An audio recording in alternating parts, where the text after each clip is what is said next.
Welcome to the 1986 heavyweight bout between Mike Tyson and James Tillis in Glen Falls, New York. Let's now join our ringside announcers. And now, here comes 19-year-old Mike Tyson as he emerges from his locker room and comes toward the ring. You will note one of the characteristics which sets Tyson apart. He wears no robe. He wears no socks with his boxing shoes. He says that makes him feel more like a warrior, more like a gladiator as he entered the ring. He'll be 20 years old on June 30, can eclipse Floyd Patterson as the youngest heavyweight champion of all time if he wins the title anytime before May 5, 1988. And there is already discussion behind the scenes in boxing of a possible match between Tyson and WBC heavyweight champ Trevor Berbick as early as December of this year. But first, he must get by this fight against James Quick Tillis. And we'll be back for round one right after this. Back in Glens Falls, New York, as you look at the tale of the tape between these two heavyweights, the significant stat there, both fighters entered the ring somewhat lighter than in their more recent appearances. Tyson, in his last fight against Steve Zowski, was over 220 pounds, today at 215. And Tillis, in his most recent bout with Terrell Biggs on January 25, fought at over 214 pounds. Today he is 207 3/4. The referee is Joe Cortez. There are 3 judges who will score the fight on the round system with supplemental point scoring in case of a draw. 3 knockdown rule is in effect. No standing 8 count. The mandatory 8 count is in effect. Tyson in the black trunks and James Quick Tillis in the white. Customarily, Mike Tyson does not feel his opponents out in round 1. He tries to take them out. He tried to take Quick Tillis out with that first punch he threw, and Tillis showed why he may be a little bit different. He moved right out of the way of it, and Mike missed by quite a bit. The key to the fight will be Tyson cutting off the ring and pinning Tillis in corners and on the ropes like he did right there. Quick Tillis is 7 pounds lighter than when he fought Terrell Biggs. That would indicate, the look of him would indicate he's in much better condition. I think the postponement allowed him to get in better condition, will allow him to move more. The question is, how long can he move? His record is he's dangerous early, Jim. Can hurt you with either hand early in a fight, but has always faded and tired badly.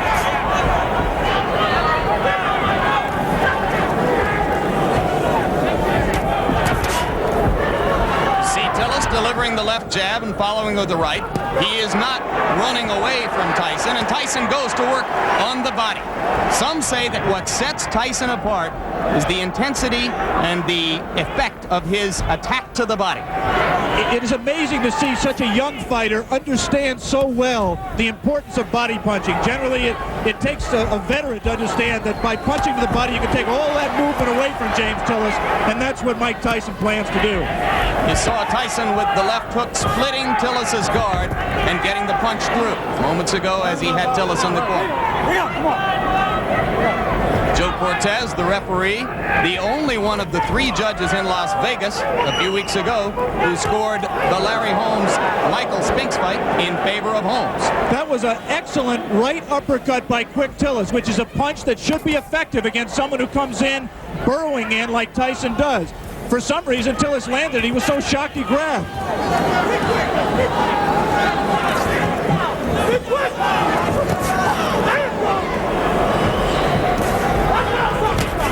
Tillis cannot, in my opinion, win a decision in this fight, Jim. He has to try to take Tyson out while he's fresh.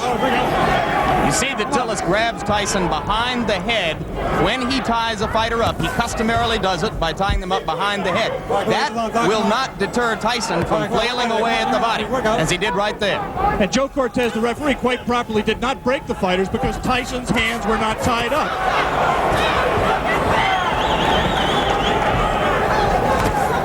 Again, the right uppercut just missed that time by Tillis.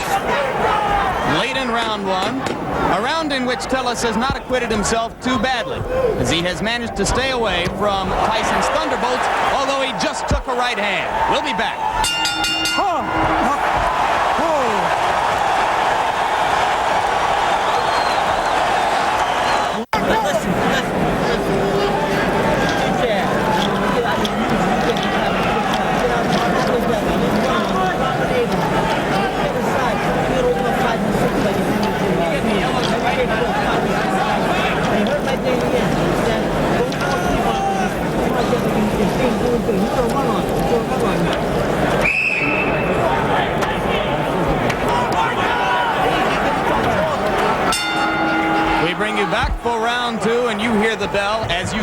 before we went away, Tyson did land one punch after the bell had sounded to end round one.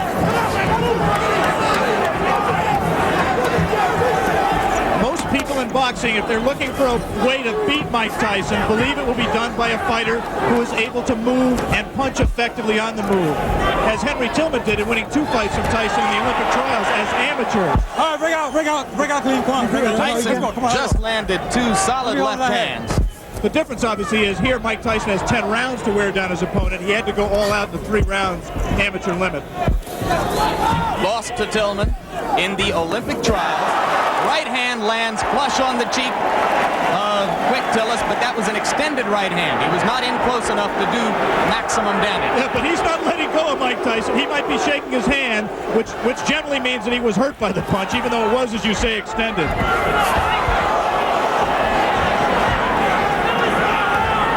Simply a matter here of Tyson finding the range. He can't be too far outside, but he can't cut so close that he allows Tillis to grab him, as Tillis will always do when Mike lets him.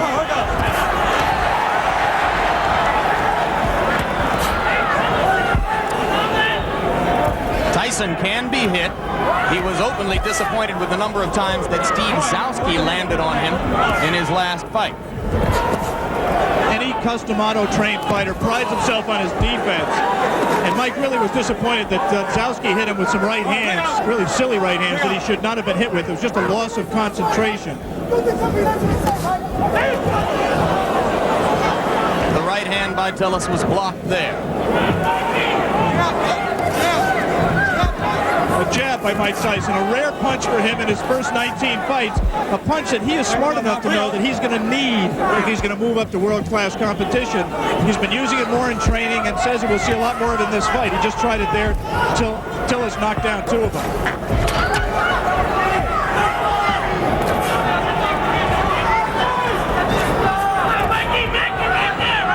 Good head movement by Tyson coming in. For the moment, Tyson is not nearly as busy as he has been in some of his previous fights against much lesser opponents. No doubt a sign of the respect that he must have for a fighter of Tillis' experience. There's the punch that, in my opinion, is going to win the fight for Tyson. It's that right hand to the body.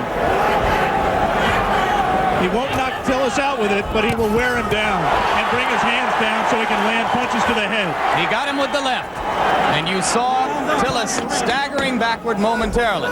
Not seriously hurt, but Tyson has begun to break through the guard around the face. And there's a right hand as Tyson continues to land, and round 2 ends.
Back in Glens Falls, New York for the beginning of round 3. More than 8,000 people here in the Glens Falls Civic Center.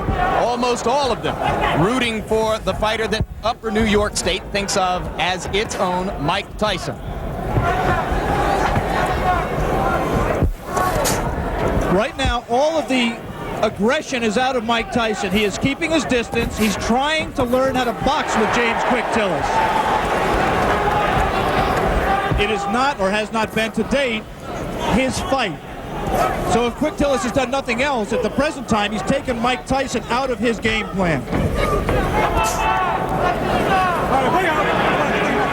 Tillis tying Tyson's left arm up there. Tillis' trainer and co-manager Bo Williford said that he had been working with him for the last 6 weeks on tying up Tyson's arms. But that time Tyson got the left hand through again after ducking a Tillis punch. Just one punch for Mike, and that's not typical. He has to put punches together when he gets inside. Keep busy. Outstrength Tillis on the inside and let his hands go. He is being considerably more careful than in his previous 19 appearances. Remember against Jesse Ferguson, look at the hand speed by Tyson. That's one of the things that's astonishing, to see a man of this size and this build with such quick hands. We'd like to alert our local stations along the line that we'll be taking a station break right here at the end of this round, round 3.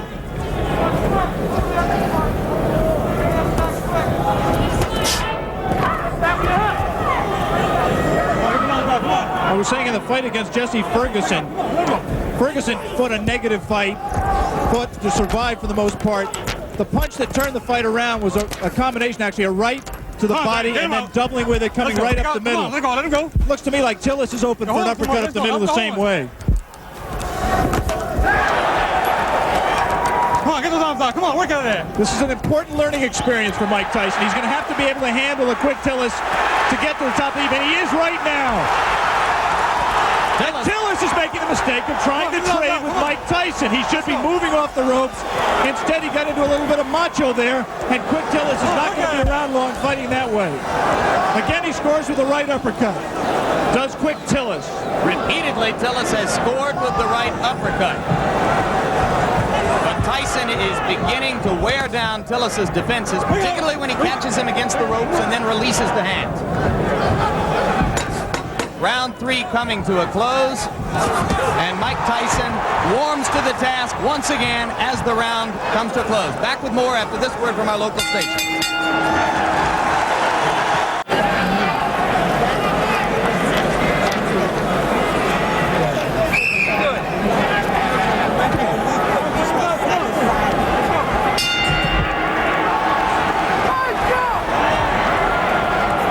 Beginning of round 4.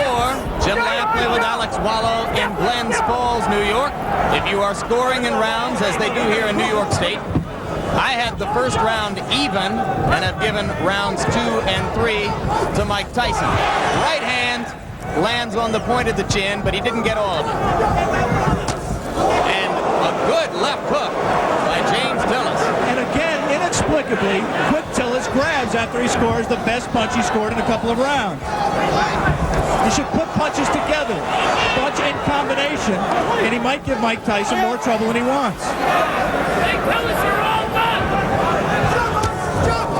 He also can't lunge in with that left hook like that because he's going to get caught. And having felt what Tillis has to offer in the way of the uppercut and that one left hook which scored, Tyson now appears to be a little less shy about stepping up inside.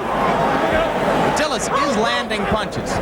He's landing hard punches, and interestingly, Mike Tyson is taking them. I mean, he doesn't want to get hit with them, but one of the questions about him, as it is with all developing fighters, is can he take a punch?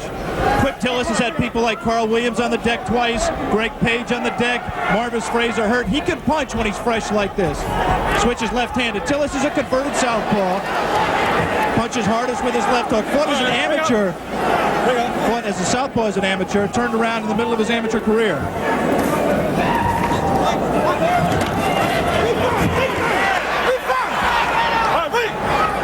Both of those left hooks miss slightly for Tyson. Look how low he gets to duck under those punches. Extraordinary. Tillis could have butted him with his knee there. Right now, Mike Tyson is having problems solving James Quick Tillis. He doesn't really know, the things that work for him normally are not working for him, and he's going to have to go to things that are a little bit more sophisticated. He's going to have to cut the ring off better, and he's going to have to find the range better. He just can't walk inside and let Tillis tie him up like that. Has to let his hands be busier, and at the same time avoid getting hit himself. As for Tillis, Tillis's chin. You might note that a long time ago in 1981, he went 15 rounds with the very dangerous puncher Mike Weaver, largely by staying away. But on the other hand, he suffered a technical knockout in the first round against Tim Witherspoon 2.5 years ago. You'd have to say that is a fluke, the loss to Witherspoon.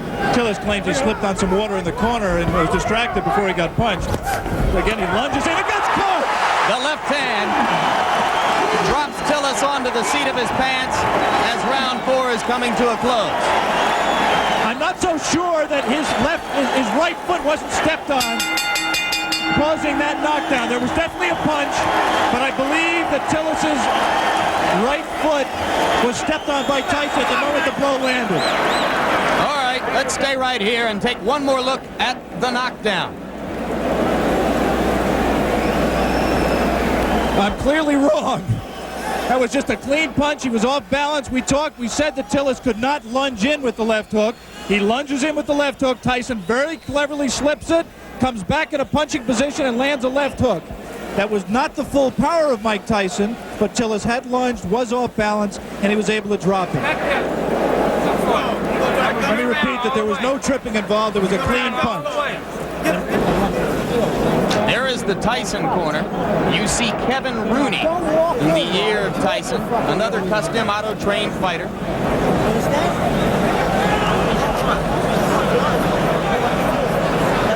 The longest Tyson bout was the fight against Jesse Ferguson. A TKO at 1 minute 19 seconds of the 6th round. Now round 5 begins here in Glens Falls.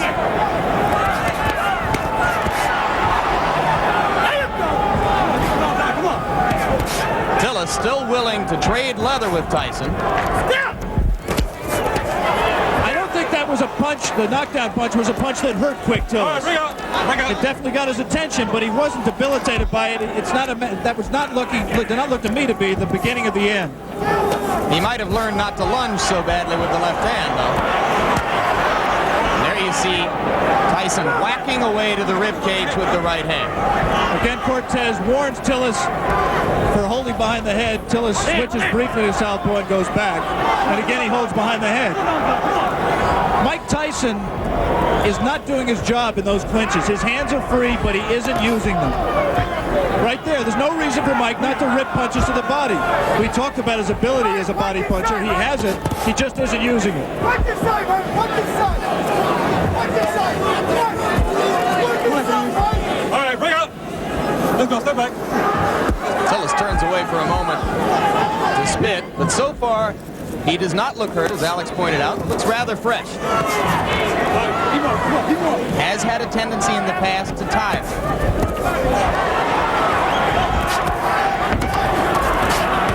This is not a good round so far for Tyson, who is missing more punches than he lands.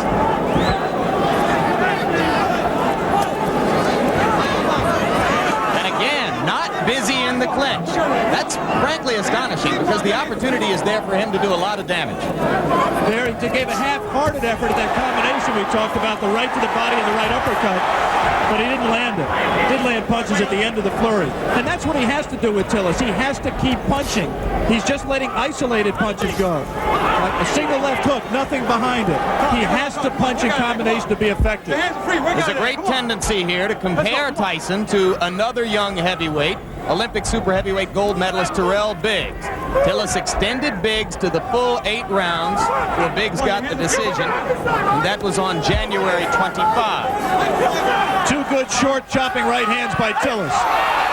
Tyson waiting for Tillis to open up, and those two body punches did get Tillis' attention, and he grabs. Just the grimace on his face alone, I think, indicates that Quick Tillis was hurt by those two body punches. And the right hand got through the guard onto the cheek of Tillis, who looks a little the worse for wear now in the last minute of round 5. So after a slow first minute and a half in this round, Mike Tyson has reapplied the pressure. And if he's shown you one thing today, it is that he knows how to close out a round and leave an impression in the minds of the judges. We'll be back right after this.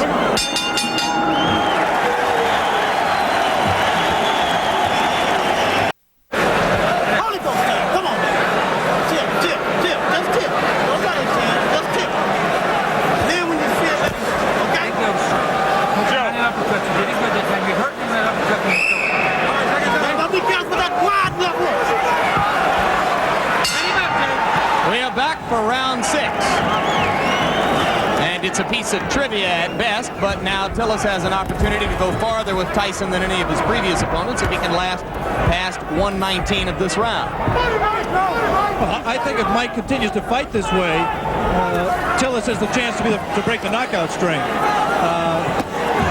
He's got to be busier. Tillis does have a tendency to tire very badly in late rounds. He was exhausted at the end of his 8-round fight with Tyrell Biggs, and this is a 10-round fight. But Mike Tyson has to throw punches that mean something and throw them in combination. Those are just arm punches. There's nothing on those punches. He's just count the number of effective punches that Mike is letting go. And they're very few. Let's go.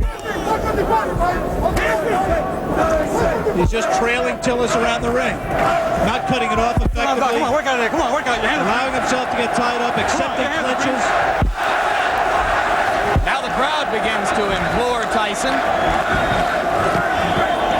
to give them something a little bit more exciting than what he has demonstrated here.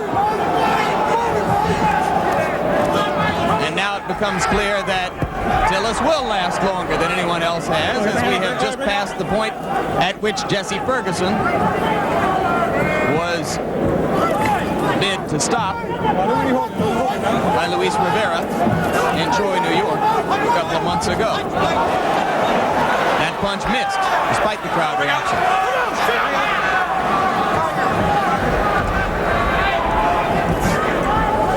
Since we are talking about the possibility of the fight going the distance, scoring at the halfway point, I've given Tyson 3 rounds, Tillis 1 round and 1 round even. I did not score the 4th round, which is the round in which a knockdown, a 10-8 round for Tyson. I only gave it a 10-9 round for Tyson because of the fact that Tillis was dominating the round up to that point. The point system is, of course, supplemental only. The round system stands up unless there is a draw. Personally, Alex, I have it 4-0-1 for Tyson. I've not given Tillis a round. Let's go. Come on. There are 2 ways of looking at what Mike is doing. One way is to say that he's pacing himself, he's waiting for the opening. The other way is to say that he's getting frustrated and getting taken out of his fight. There was moments ago a brief combination to the body of the kind of rapid-fire punching that you expect from Tyson, but that was one of a very few times, perhaps the only time in the bout when we've seen it. But again, he comes on at the end of the round. We are all the way through round 6. Mike Tyson and James Tillis will be back. We are back, and for the first time in a professional career which began 13 months ago, Mike Tyson enters round 7. Another heavyweight. Tyson with the lead in the fight to this point over James Quick Tillis, but fighting a curiously docile fight so far. Not nearly as busy or as aggressive as we've seen him in his 19 previous outings, which resulted in 19 knockouts. He almost looks right here like he's waiting for Tillis to make the fight, to come to him. In case you've just joined us, it is Tillis, the fighting cowboy from Tulsa, Oklahoma, in the white trunks, Tyson in the black. Tyson co-managed by Jim Jacobs and Bill Caton. Tillis co-managed by Bo Williford and Gary Bentley. One curious thing that we learned before the fight about Tillis' condition, we said he's always tired late. Bo Williford and Gary Bentley found out after the Biggs fight, through the doctor's examination, that James Tillis has a number of allergies. Among them, allergic to milk, citrus, and wheat, which could make things difficult for a fighter who, on the day of a fight, eats wheat cakes, drinks milk, and orange juice. Let it go. Come on. Let it go, James. We have to assume that that was not his pre-fight meal today. He actually was eating mainly cranberry juice. But it has helped his stamina, and I think he also trained harder for this fight. He realizes this fight means everything to him. He has lost 4 of his last 5. And Bo Williford told me last night that if Tillis were to be knocked out today and wanted to continue as a fighter, he would do so without the help of Bo Williford. Yeah, this is career time for James Quick Tillis. It's Incidentally, if you're not a boxing fan and Tillis looks familiar to him, you may have seen him in the movie The Color Purple, where he had a brief part as Henry Buster Broadnax in the juke joint scenes. Spent 2.5 weeks with Steven Spielberg and crew in Los Angeles, where they called him Darth Gable. There's a right hand by Tyson. And the uppercut. Tillis is not noticeably hurt by that punch. But he's cut. There is blood above his left eye. Exactly right. Mike was a little bit extended with the punch, did not have the proper range for full power. Now he's at the right range, though. He lands something here. This is where he can be effective. Again, not punching at the body when Tillis grabs him behind the head. Tillis landed a left. Didn't seem to faze Tyson at all. We will stay here between rounds, as it is Tillis who tries to flurry at the end of round 7, with the blood now seeping out from an apparent cut above the left eye. Bill Nunnery does the cuts for, well, actually, Bo Williford is doing the cut himself right now. Doctor in looking at it. As we look at Tyson's corner, the action is in the opposite corner, right there where they're working on James Quick Tillis' left eye. Let's take a look back at the action from round number 7.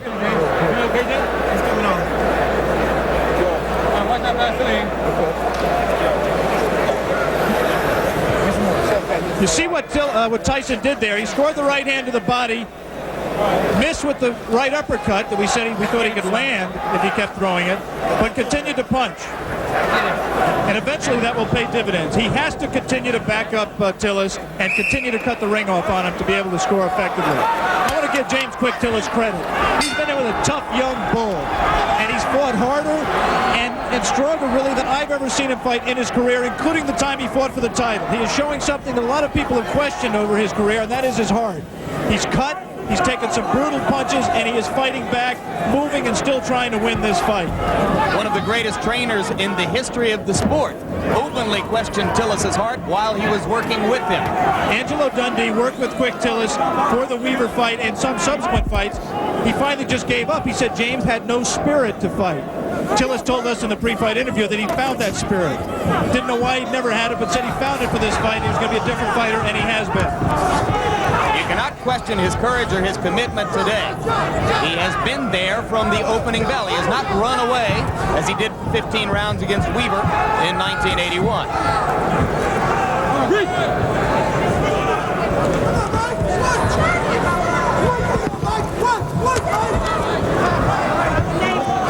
Tyson looped that right hand, and you have to wonder if perhaps Tyson is getting a bit anxious. We are into round 8. The knockout string has been a prominent part of the marketing and publicity which has surrounded Tyson's rise. It won't be quite the same if he's 20-0 with 19 knockouts. There's no question that up till now, if the fight continues this way and goes to a decision, Tyson, in my opinion, will win the decision, but the Mike Tyson mystique will suffer. He has not scored a knockout. He has not really hurt Quick Tillis, even though he has knocked him down and cut him. And he's let Tillis stay in the fight when other fighters, such as a Tyrell Biggs, really had Tillis out of the fight and in more trouble. In fairness to Tyson, we should repeat, Tillis appears to be in much better condition for this fight. Could that, in fact, Alex, be good for Mike Tyson? Yeah, I think that ultimately you're exactly right, Jim. This kind of a fight is absolutely essential to his learning experience. It's obvious for a fighter who punches with as much power and who places as much of his fight plan on power as Tyson does, that any kind of movement cuts down on his power because it doesn't let him set himself as well. It was inevitable that he was going to have to learn how to fight a guy who could move and box. It's good that he's fighting one like Quick Tillis to get that learning experience. And maybe if he has to go to decision to win the fight, then there won't be as many people asking every day, when are you going to fight for the championship of the world?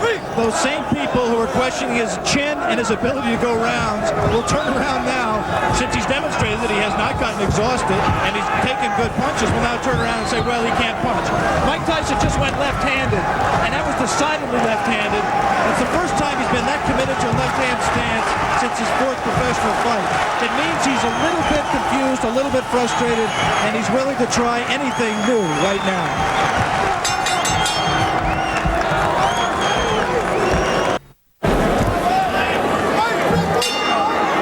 We are back in Glens Falls, New York.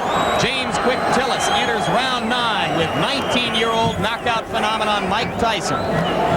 And in Tyson's round, or in Tyson's corner between rounds, trainer Kevin Rooney was imploring him to keep punching, not to stop punching, particularly in the clinches. Come on, work out of it, guys. Come on. Which is exactly what Mike just did. He was in tight, his hands were free, and he did not punch.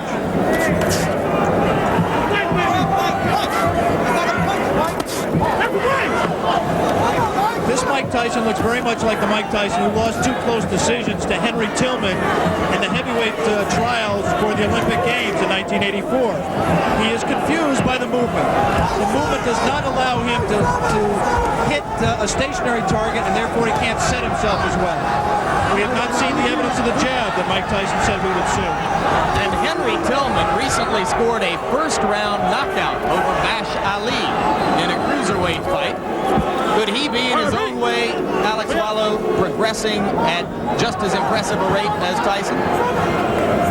Well, Henry Tillman was very impressive winning the North American Boxing Federation cruiserweight title by scoring a sensational first-round knockout over Bash Ali, as you pointed out. It's difficult to judge because, first of all, I haven't seen all of Henry Tillman's fights, and second of all, he hasn't fought in the same division as Mike. He's been fighting as a cruiserweight. There's not as much talent down there. It's difficult to say. I was very impressed with Tillman against Bash Ali.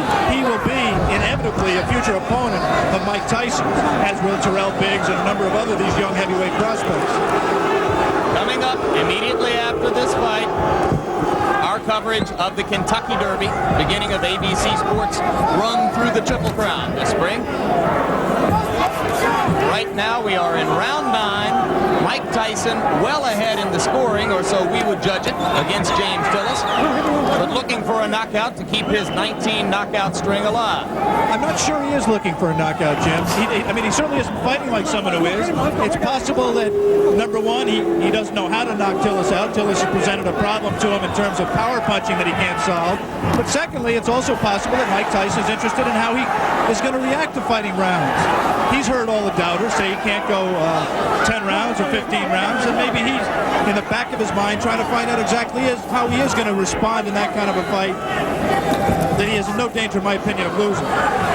Maybe in the front of his mind. 22 seconds remaining in round 9. More and more it looks as though Tillis is going to be able to go the distance. And Tyson, again, is not busy during the clinches when his hands are free and he has a chance to punch. Landed a right hand on Tillis' nose, but again from a long enough distance that it didn't damage Tillis. We have gotten to the end of round 9. We'll be back for the closer after this.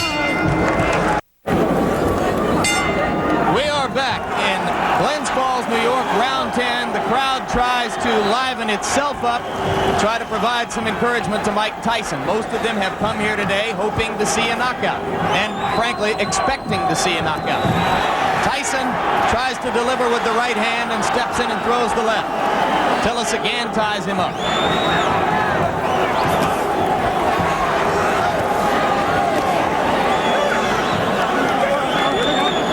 Tillis is still a dangerous fighter. This is the most power and zip he's had in his punches at this late stage in a fight that I can ever remember. Tyson knows it, and I just don't think he's going to take any unnecessary chances. You can be sure he wants to keep the knockout string alive. But he also is just not going to take any unnecessary chances. He wants to win a decision, win a fight. He'll be 20-0, still undefeated, and in his mind, I think, still well on his way to a heavyweight championship. Could Tillis have revived his career somewhat, even with a loss, if he stands up? Well, this certainly is a respectable showing, and there certainly will be notoriety to the man who broke Mike Tyson's knockout string, especially if Mike resumes the knockout string after this fight. Always difficult to know why a crowd is booing. You can't psychoanalyze 8,000 people. I think it's possible that they're disappointed in Mike's performance. They came here wanting to see him do what he's done in his previous 19 fights, and he doesn't appear at this point to be going all out to satisfy them. landed the left hand, but Tillis stood right there.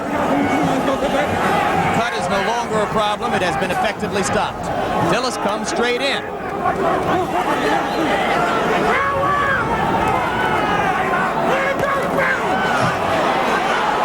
And now Tyson, one of the few times we've ever seen him swinging wildly. Good left hand. Tillis is still there.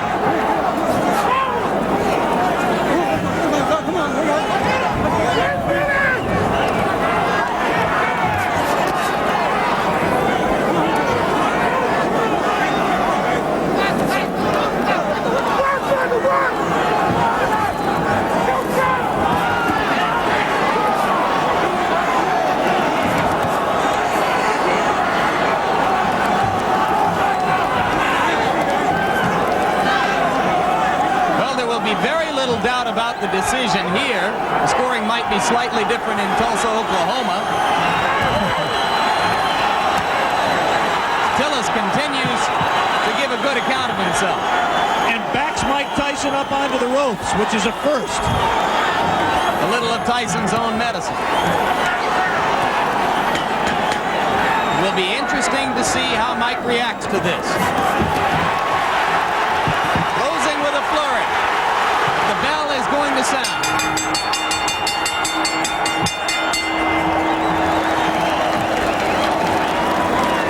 Big smile on the face of Bo Williford as he steps into the ring. I think he's quite proud, win or lose, of James Tillis.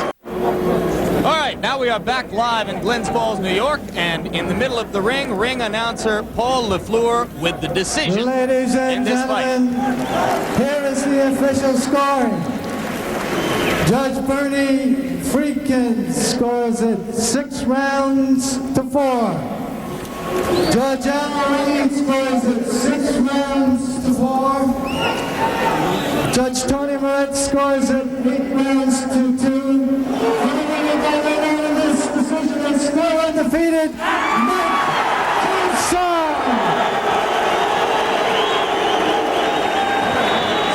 19-year-old Mike Tyson moved the record now to 19, or make it 20 wins, no losses, 19 of them by knockout.